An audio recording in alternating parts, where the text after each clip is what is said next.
Hello everyone, कैसे हैं आप सब। मैं तो बहुत अच्छी हूँ। आई होप आप लोग भी बहुत अच्छे होंगे। ये जो ब्लॉग है ये अष्टमी के दिन का ब्लॉग है। मैं इतने टाइम से नहीं अपलोड कर पाई क्योंकि थोड़ा टाइम नहीं मिल पा रहा था, इसलिए आज कर रही हूँ। इस बार अष्टमी के दिन जो पुष्पांजलि होती है वो सुबह 5 बजे से 6:45 तक का ही मुहूर्त थी।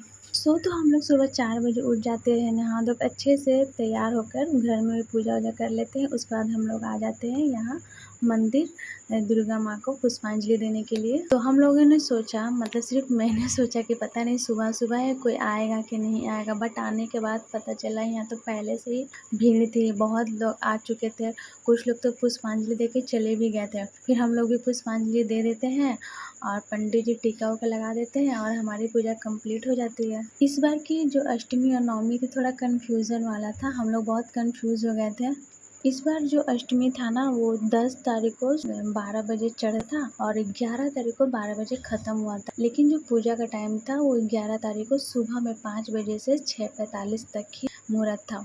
लेकिन जैसे भी हुआ अब पूजा वूजा अच्छे से हमारी हो गई थी। उसके बाद मैं घर आ जाती हूँ क्योंकि उसी दिन 12 बजे के बाद नवमी भी चढ़ गई थी, तो कन्या भोग पूजन भी उसी दिन थी। तो मैं कन्या पूजन के लिए भोग प्रसाद बनाना स्टार्ट कर देती हूँ। तो सबसे पहले मैं खीर बनाती हूँ क्योंकि मम्मी को मंदिर जाना था, खीर लेकर वो मंदिर में खीर भी चढ़ाती है प्रसाद के रूप में। उसके बाद जब खीर तैयार हो जाती है तो मैं चने की मसालेदार सूखे वाली सब्जी बनाती हूँ। ये बिना प्याज लहसुन के बहुत ही ज्यादा टेस्टी बनकर तैयार होती है। तो हमारे यहाँ भोग में चने की सूखी वाली सब्जी भी दी जाती है जो सेंधा नमक डालकर बनती है। तो जब तक मैं सब्जी बना रही थी तो मैंने सोचा चलो थोड़े लोई भी बना लेते हैं पूरी के लिए। जब सब्जी बन जाएगी तो पूरियाँ तल लूंगी। आटा मैंने जब मैं खीर बना रही थी तभी मैंने लगा लिए थे, इससे क्या है आटे बहुत अच्छे से सेट हो जाते हैं और पूरी बहुत फुली फुली सी बनती है। सब्जी यहाँ पर बनकर तैयार हो जाती है, बहुत ही डिलीशियस बनकर तैयार हुई है। देख कर ये बहुत ज़्यादा टेस्टी लग रहा है। तो मैं इसे दूसरे बर्तन में ट्रांसफ़र कर देती हूँ। ये देखिए लग रही ना टेस्टी। मैंने इसे थोड़ी सी धनिया पत्ती से गार्निशिंग की फिर से ऊपर से, और अब मैं इधर फटाफट से पूरियाँ भी तलना शुरू कर देती हूँ। सिस्टर आ जाती है मेरी हेल्प करने के लिए। और ये देखिए कितनी फुली फुली पूरियाँ बन रही क्योंकि मैंने इसके आटे